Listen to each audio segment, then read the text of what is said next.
Un encuentro con su palabra, porque secase la hierba, marchitase la flor, mas la palabra de Dios permanece para siempre. Con ustedes, el doctor José Ricardo Arias Quintero.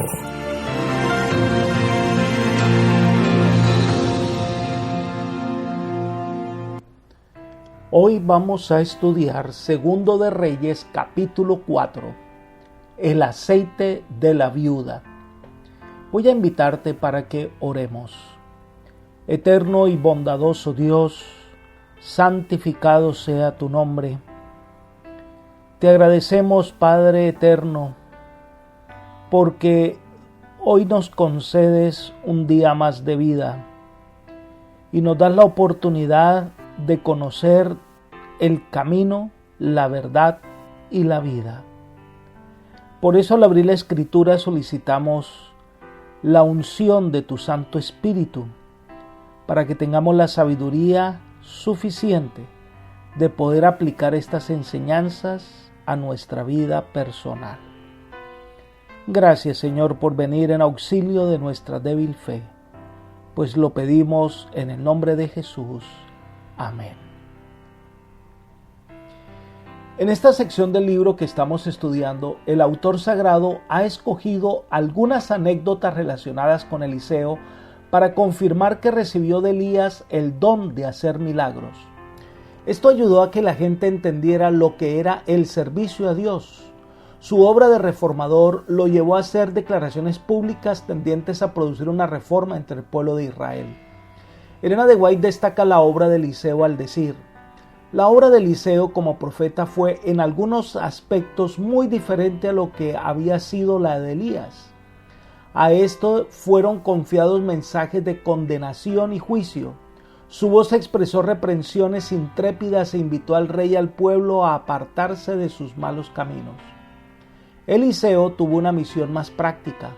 Le tocó fortalecer la obra que Elías había empezado y enseñar al pueblo el camino del Señor. La inspiración nos lo describe como un hombre que tenía trato personal con el pueblo y que, rodeado por los hijos de los profetas, impartía curación y regocijo por sus milagros y su ministerio. Libro Profetas y Reyes, página 177. Este capítulo nos muestra la obra de Eliseo en favor de otras personas. El primer milagro que se registra en este capítulo está en los versículos 1 al 7 y es lo que hemos titulado el aceite de la viuda. Leamos el versículo 1. Una de las mujeres de los hijos de los profetas clamó a Eliseo diciendo: tu siervo, mi marido, ha muerto, y tú sabes que tu siervo era temeroso de Jehová. Pero el acreedor ha venido para llevarse a 2 hijos míos como siervos. Varios elementos que debemos considerar. Número 1, la escuela de los profetas no era un monasterio donde las personas se aislaban para gozar de santidad. Número 2, se nos revela que los hijos de los profetas no eran jóvenes solteros que vivían recluidos en monasterios. Eran ciudadanos comunes, pertenecían al pueblo, vivían con el pueblo y trabajaban para el pueblo.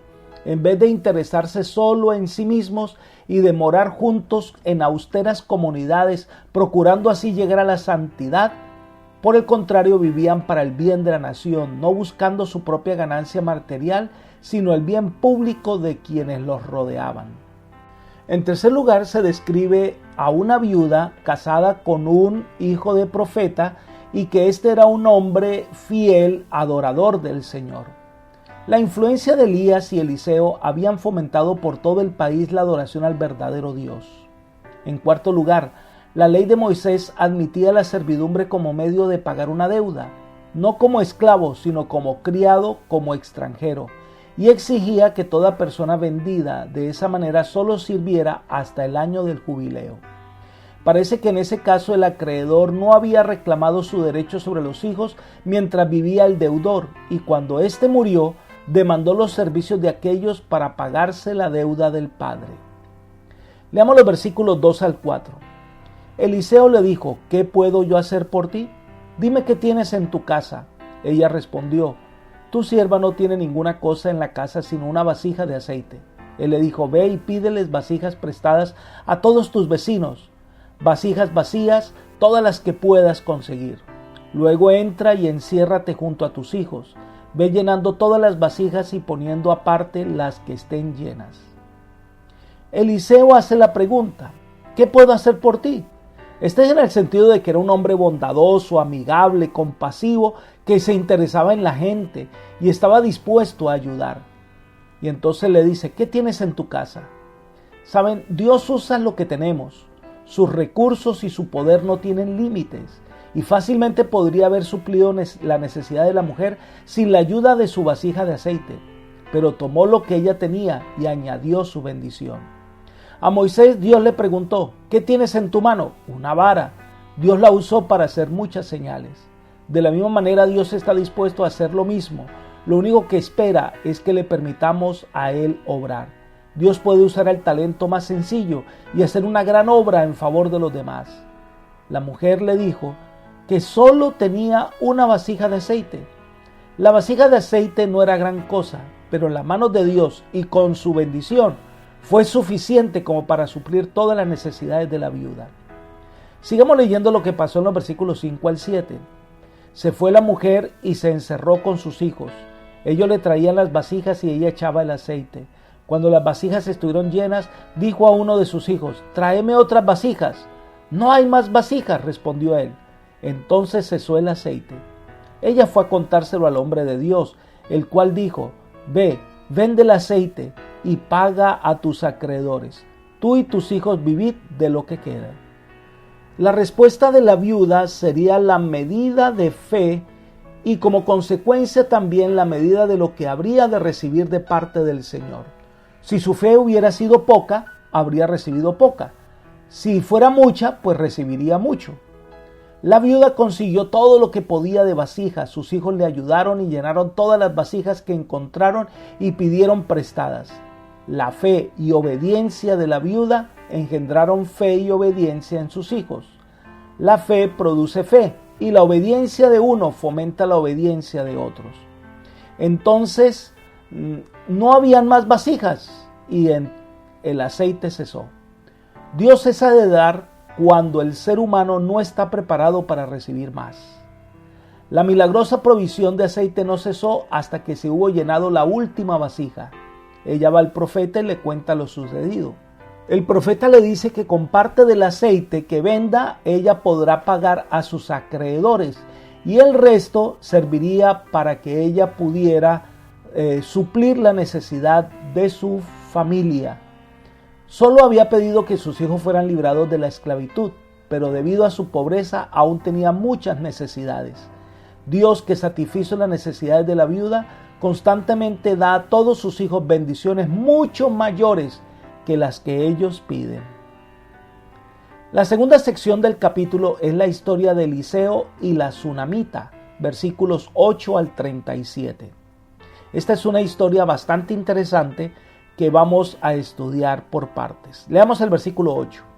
Aconteció también que un día pasaba Eliseo por Sunem, y una mujer importante que allí vivía le invitó insistentemente a que se quedara a comer. Cuando él pasaba por allí, venía a la casa de ella a comer. Esta historia encuentra su paralelo con la historia de Elías y la viuda de Sarepta, aunque conservan, por supuesto, algunas diferencias. Ambas lo que hacen es ratificar la autoridad del profeta, su influencia y el poder de Dios que actúa por su medio. Eliseo en sus recorridos visitaba con frecuencia a Sunem, una aldea situada en el valle de Jezreel, a unos 8 kilómetros al norte del monte Gilboa y a unos 25 kilómetros del Carmelo, donde parece que en ese momento residía Eliseo. Habitaba en ese lugar una mujer importante, dice, una mujer principal, dice la Biblia, Jerusalén, probable también una mujer pudiente.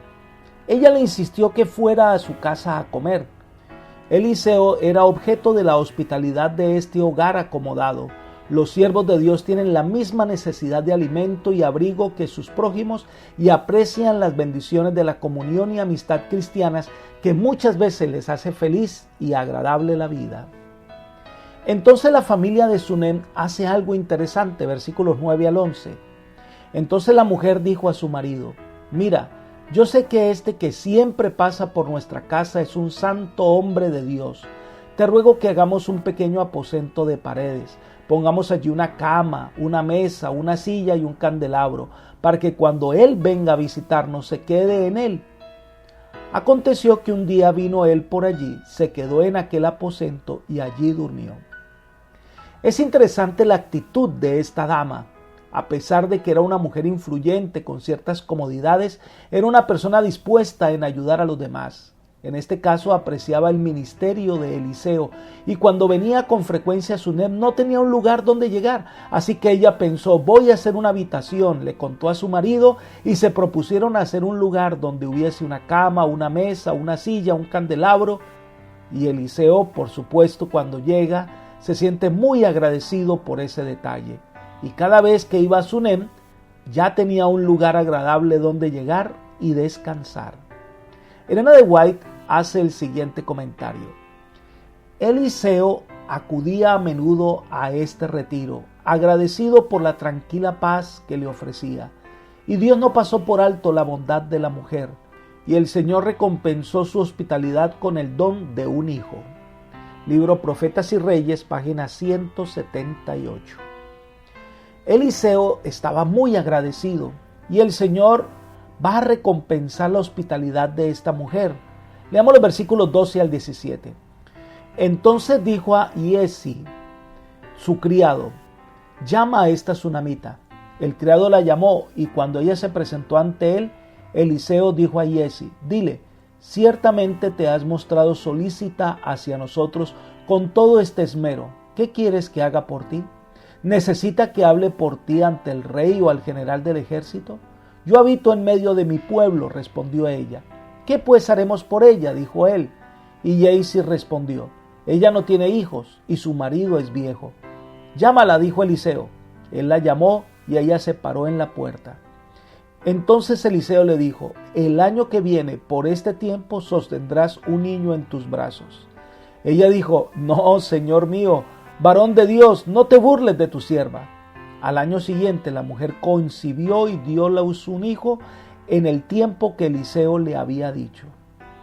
Aquí aparece en escena por primera vez el siervo que tenía Eliseo, que era Giezi, que estuvo al lado del profeta por un buen tiempo. Su labor era atender al profeta, ayudarle y acompañarle en sus recorridos. La preocupación de Eliseo es de agradecimiento a quien le ha prodigado tantos cuidados voluntariamente. Eliseo quería darle alguna prueba de su aprecio. A la persona de corazón noble no le gusta recibir favores sin devolverlos. Por eso le pregunta, ¿qué quieres que haga por ti? Esta pregunta servía para poner a prueba a la mujer, pues revelaría exactamente lo que llevaba en el corazón. ¿Había recibido al profeta porque era profeta o tenía el deseo secreto de recibir una recompensa?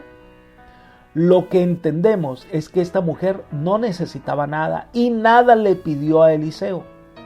Eliseo le dice que podría hablar con el rey o con el general, pero es que ella es una persona influyente que vivía entre el pueblo, vivía en paz con los suyos, no tenía querellas con sus vecinos, ni asuntos que no pudiera resolver con sus amigos.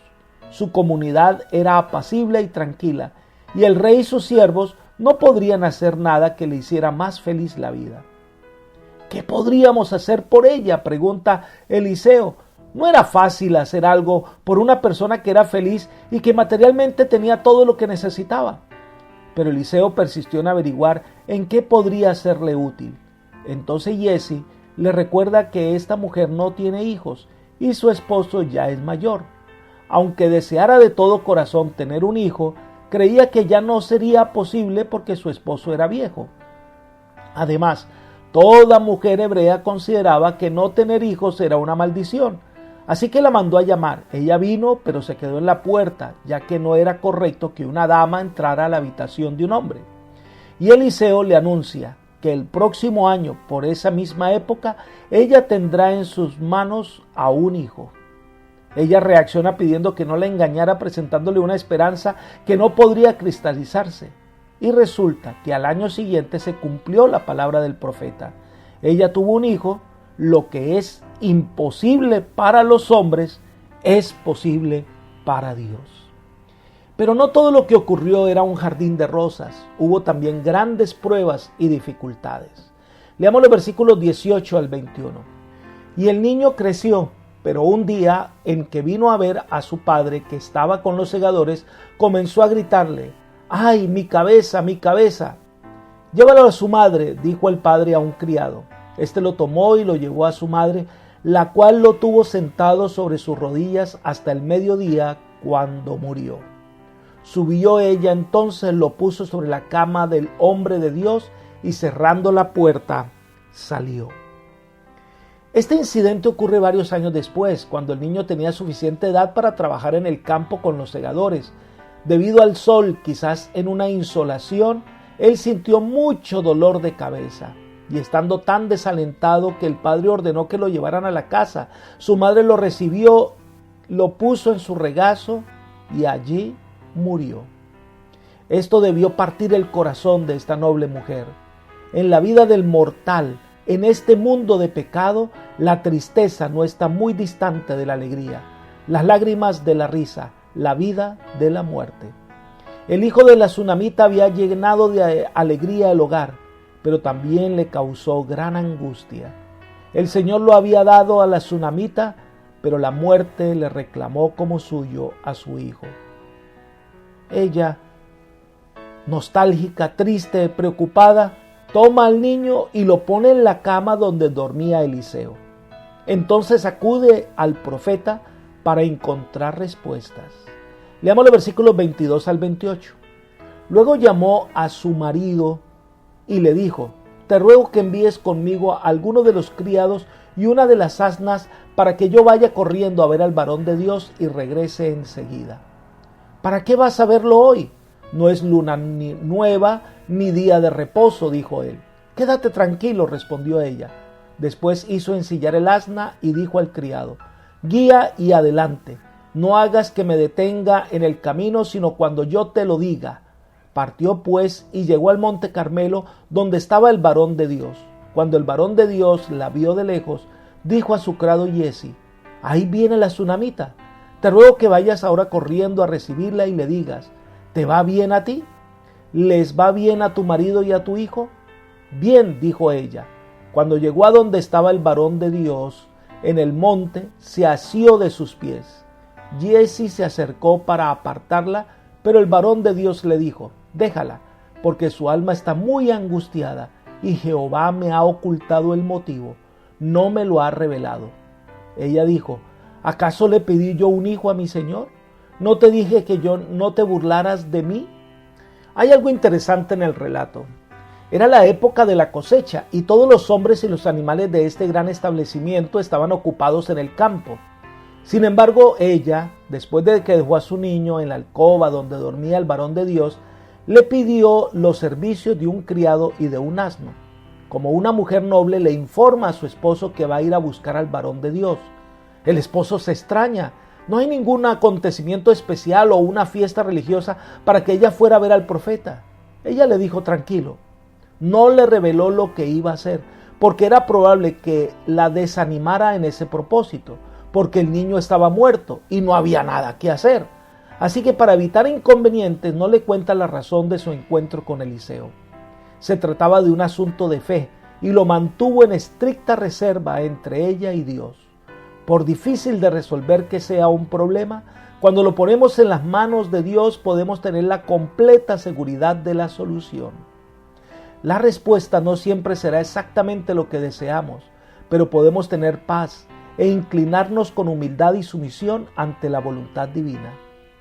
Así que ella sale con toda premura y le dice al siervo que no se detenga hasta llegar al Carmelo donde estaba el profeta. Cuando Eliseo la ve a la distancia, envía a su siervo para ver qué estaba pasando ante la extraña visita, pero ella no le revela el motivo de su viaje a Giezi. Y llega ante Eliseo y se asió de sus pies en señal de súplica. Giezi, por su lado, trata de apartarla. El insensible siervo no comprendió la situación e intentó apartarla bruscamente del profeta. Eliseo se da cuenta enseguida de que alguna tristeza embargaba a la mujer y se llenó de tierna simpatía por ella. le dice a su siervo que la deje tranquila porque está en mucha angustia. Y entonces dice, y es algo que el Señor no me ha revelado. Algunas veces el Señor creía conveniente revelar a su siervo las circunstancias de determinada persona, pero esto no ocurría siempre. Ningún profeta sabe todas las cosas. Las revelaciones ocurren solo en armonía con la voluntad de Dios. Entonces la mujer comienza a hacer un reclamo justo. ¿Acaso, Señor, le pedí yo un hijo? ¿No te dije yo que no te burlaras de mí? La mujer no reprochaba al profeta, sino exhalaba su amarga tristeza. En primer lugar, ella no había hecho este pedido de un niño. Había venido como resultado de la promesa del profeta. Pero este niño que se le había concedido, ahora se le había quitado. No lo dijo en estas palabras, ni necesitaba hacerlo, porque Eliseo había comprendido plenamente el significado de su pesar. En ese momento Eliseo hace algo interesante, pero la tsunamita no queda conforme, sigue aferrada a su fe. Leamos los versículos 29 al 37. Eliseo dijo entonces a Giezi, ciñe tu cintura, toma mi bastón en tu mano y ve. Si encuentras con alguien, no lo saludes, y si alguien te saluda, no le respondas. Luego pondrá mi bastón sobre el rostro del niño. La madre del niño dijo, vive Jehová y vive tu alma, que no te dejaré. Eliseo se levantó entonces y la siguió. Giezi se había adelantado a ellos y había puesto el bastón sobre el rostro del niño, pero éste no tenía voz ni daba señales de vida. Así que volvió a encontrarse con Eliseo y le dijo, el niño no despierta. Cuando Eliseo llegó a la casa, el niño ya estaba muerto, tendido sobre la cama. Entró él entonces, cerró la puerta detrás de ambos y oró a Jehová. Después subió y se tendió sobre el niño, poniendo su boca sobre la boca de él, sus ojos sobre sus ojos y sus manos sobre las manos suyas. Se tendió así sobre él y el cuerpo del niño entró en calor. Luego se levantó y se paseó por la casa de una a otra parte. Después subió y se tendió sobre el niño nuevamente. Entonces el niño estornudó 7 veces y abrió sus ojos. Eliseo llamó a Giezi y le dijo, llama a la tsunamita. Giezi la llamó y cuando ella entró, él le dijo, toma a tu hijo. Apenas ella entró, se echó a sus pies postrada en tierra. Después tomó a su hijo y salió. Eliseo sabía que la mujer estaba agotada por su apresurado viaje y que el regreso sería mucho más difícil y penoso. No rehuyó hacer él mismo el viaje, pero en cuanto supo que el niño estaba muerto, despachó a su siervo después de haberle dado las instrucciones en cuanto a lo que debía hacer. Le dice a Giezi que tomara su bastón o báculo y que se fuera a la casa de la tsunamita y no saludara ni hablara con nadie. Su misión era llegar allí y tocar con este bastón el rostro del muchacho para que resucitara. Y así lo hizo, pero el niño nada le pasó, siguió muerto. No se nos dice por qué razón no resucitó. Si la mujer hubiese tenido fe en que el Señor le contestaría por medio de la vara de Eliseo y de su siervo Giezi, la respuesta tal vez hubiera venido por ese medio. O quizás había en la vida de Giezi alguna debilidad que impedía que el Señor lo usara como instrumento para realizar sus portentosas maravillas. No es dado al hombre conocer las razones por las cuales el Señor escoge actuar de una manera u otra. La mujer, por su parte, había quedado con Eliseo y tenía más fe en el profeta que en el siervo del profeta. El Señor podría haber restaurado al niño si tan solo Eliseo lo hubiera pedido con una palabra. Podría haber escogido tomar en cuenta la vara del profeta y a su siervo para resucitar al niño mediante ellos. Pero la atribulada mujer consideraba a Eliseo como el mensajero mediante el cual el Señor demostraría su poder, y el Señor creyó conveniente recompensar esa fe dándole lo que anhelaba.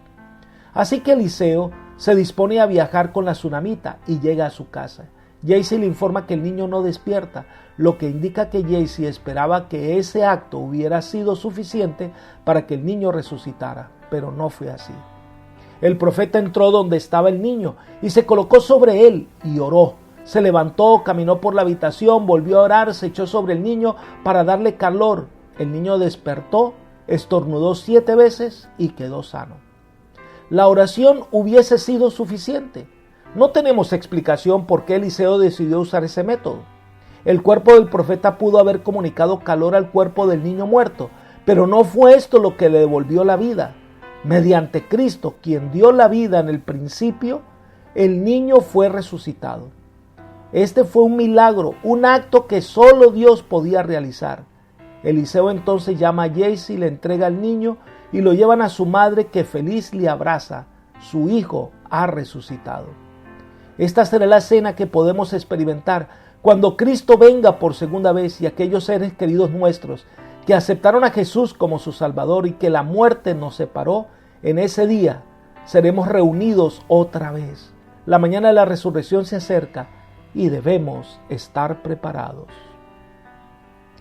En la siguiente sección, el autor agrega otro milagro hecho por el profeta Eliseo. Leamos los versículos 38 al 41. Eliseo volvió a Gilgal cuando había mucha hambre en la tierra. Los hijos de los profetas estaban con él, por lo que dijo a su criado: pon una olla grande y haz potaje para los hijos de los profetas. Uno de ellos salió al campo a recoger hierbas. Halló una como parra montés y llenó su falda de calabazas silvestres. Regresó y las rebanó en la olla del potaje, pues no sabía lo que era. Después sirvió para que comieran los hombres. Pero sucedió que al comer ellos de aquel guisado, empezaron a gritar: ¡Hombre de Dios, hay muerte en esa olla! Y no se lo pudieron comer. Entonces Eliseo dijo: traed harina. La esparció en la olla y dijo: dad de comer a la gente. Y no había ya ningún mal en la olla. La obra de Elías y Eliseo en especial se destaca por fortalecer los centros educativos llamados la Escuela de los Profetas. Allí podían prepararse para una vida de servicio en favor de su prójimo. Eliseo prosiguió con esa obra. Muchas veces visitó esas escuelas para dar el ánimo y consejo necesarios. En aquella época había hambre. Esto era ya común en Palestina y muchos morían. No se nos explica la causa, pero deducimos que el Señor había dicho que si ellos desobedecerían, escasearía el alimento por las terribles sequías por falta de agua. Así que estaban reunidos recibiendo alguna enseñanza especial, cuando llegó la hora de la comida o del almuerzo. El alimento espiritual es importante, pero el cuerpo también necesita nutrirse. Es probable que Eliseo se hubiera compadecido al ver en las débiles figuras de los estudiantes los efectos del hambre que por entonces devastaba la tierra. Se interesaba por su bienestar espiritual, pero también por sus necesidades temporales. Se dio la orden de que se pusiese una olla grande para que todos pudieran comer.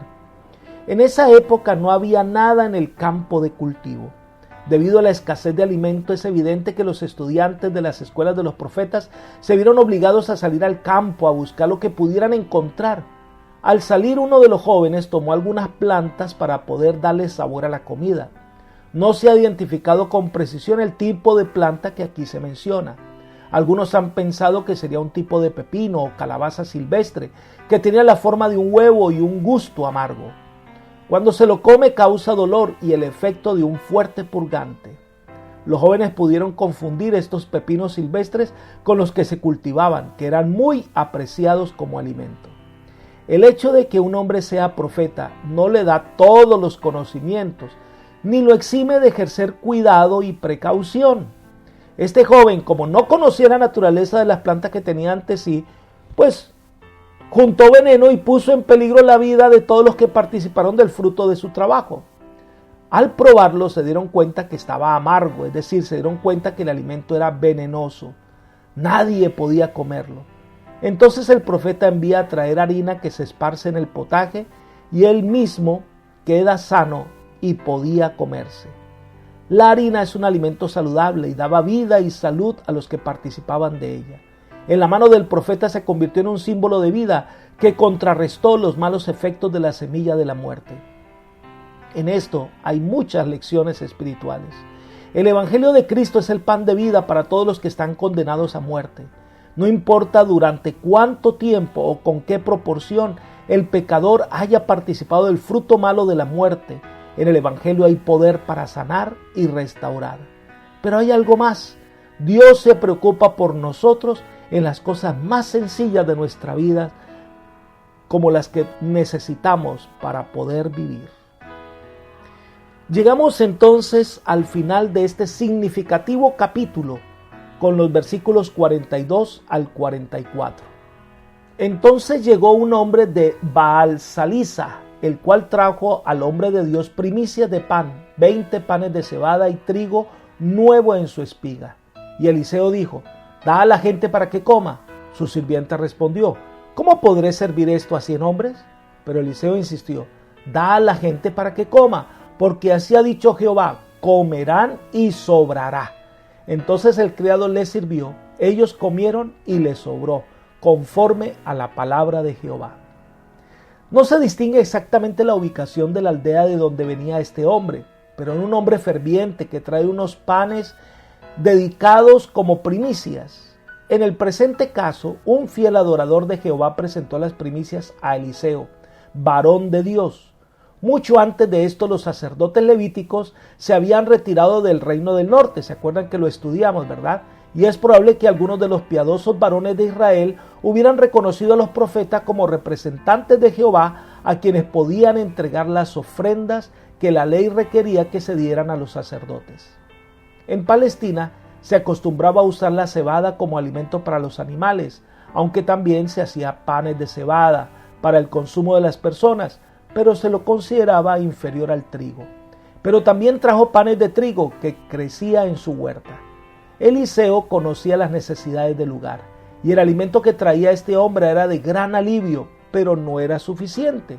Sin embargo, Eliseo le ordena a su siervo que sirva a todos los que estaban presentes esos 20 panes que había traído el hombre.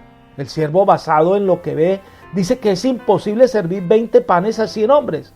Pero Eliseo, por inspiración divina, le dice que repartiera, que el Señor multiplicará esos panes y que sobrará. Dios tiene poder infinito.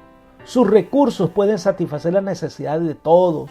Él puede aumentar la provisión más insignificante solamente con tocarla. El poder de Dios hizo que esos pocos panes aumentaran hasta que se saciaran todos los presentes. El cielo está más cerca de la tierra de lo que muchos piensan. Dios siempre se interesa por sus hijos necesitados y en todo momento está listo para suplir lo que les falta. Apreciados amigos y hermanos, el Señor es el Dios de lo imposible. Lo que el hombre no puede hacer, Dios lo puede hacer. El interés del Eterno es la salvación de los perdidos. Desea salvar hasta lo sumo, desea redimirlos a todos. Si tenemos una situación que parece que no hay solución, traigamos a Dios nuestros problemas y dejemos que Él actúe, pero ten fe. Dios responde a veces no como esperamos, porque Él sabe lo que es mejor para nosotros. Confía en Él y Él hará. Que el Señor hoy te conceda paz y bendición. Es mi oración. Amén.